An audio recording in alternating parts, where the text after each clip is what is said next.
David Gordon Green's Halloween trilogy was, to put it politely, a mess. The first film released in 2018 and is generally well acclaimed, with a few flaws, but Kills and Ends released 4 and 5 years later were savaged by critics and fans alike with just cause. The biggest problem with the trilogy is the lack of consistency. In the first film, Michael Myers was an isolated incident, a tragedy from 40 years ago that everyone except for Laurie forgot. He wasn't supernatural, and while there were a few dedicated individuals who wanted to elevate him, in the end he was just a man, and he died like a man. In Kills, however, the entire town remembers the events annually, and Michael now has super strength, teleportation, and literally grows stronger as he kills people. Also, Laurie spends the entirety of the film in a hospital bed, except the final moments where she gets up ready to go and kill Michael. It then jumps to 4 years ahead. Michael mysteriously disappeared after killing Laurie's daughter, and somehow Laurie has moved on with his life. Michael, on the other hand, although he was stated to be as most powerful in the last film, is now lurking in the sewers, surviving off rats. Or maybe he doesn't eat, it's not totally clear. Anyway, we follow this kid Corey for 90% of the film, and Michael infects him with evil or a curse or something, and then in the final 10 minutes, Laurie is finally killing Michael. What I'm saying here is there is no narrative consistency, no trail to follow between films. There are also a lot of other flaws with the films, but we'll put those aside for now. What I wanted to do was re-edit the trilogy into one singular film, trying to cut out what I viewed as the bad parts. If I was just getting rid of the awful stuff, however, there would be nothing left of Ends and little left of Kills, so I tried to ensure the heart of each entry survived. With that in mind, we'll take a look at the timeline for the film. Each track of video is one film, so V1 is Halloween 2018, V2 is Kills, and V3 is Ends. I began with the start of Halloween Kills, a flashback to 1978 explaining how Michael Myers was caught. This fills in the gaps of the franchise and starts with a little bit of action. Next is the opening from Ends, with Corey accidentally killing a kid. Yes, we have to keep the Corey storyline. It's impossible to get rid of. What I have excised, however, is the entire romance between Corey and Allison. That takes out about 50 minutes of runtime, but very little is lost. To me, this was the most contrived part of the film, a love at first sight sort of deal, but Corey doesn't really have any positive features that would inspire that kind of thing. Instead, the story becomes entirely about Laurie and Corey, which acts as a sort of prequel to Michael coming back in full. A ghost of the past sort of deal. So with those two events out of the way, everything else is in real time, and everything has changed to occur within the span of about a week. After the credits, we have the introduction of the podcasters, which was the most supernatural part of the 18 Halloween, so it was necessary to include.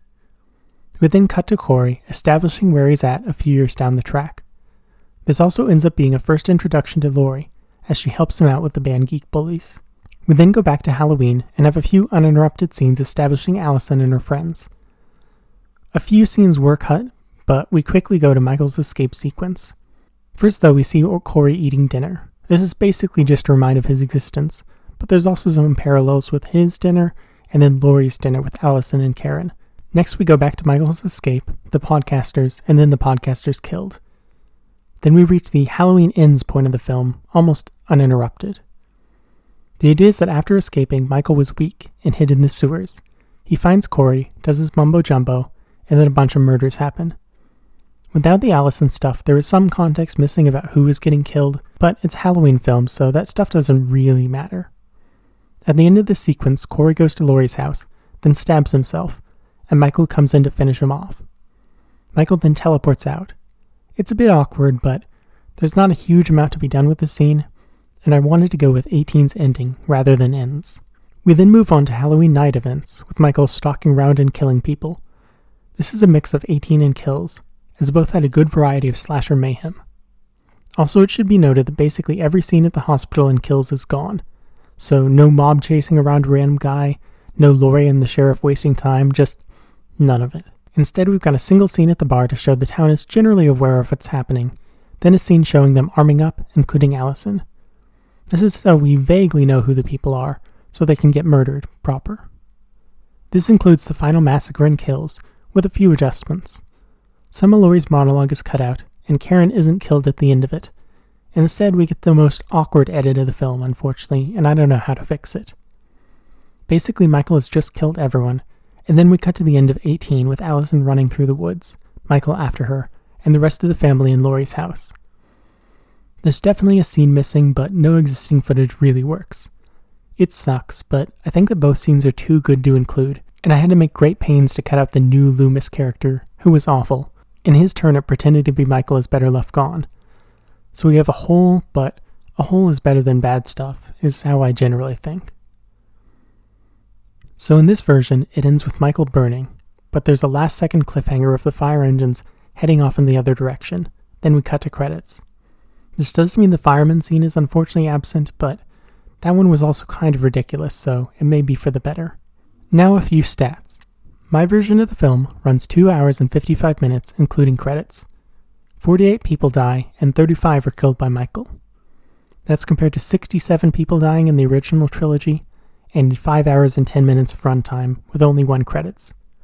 The main difference in kills is the firefighter scene, and a few random ones from the end of 18. If you'd like to see my version, comment down below and I can provide a link, as YouTube can be unwelcome to these sorts of fan edits. I hope you've enjoyed this video. Let me know what your thoughts are on the Halloween trilogy. Be well.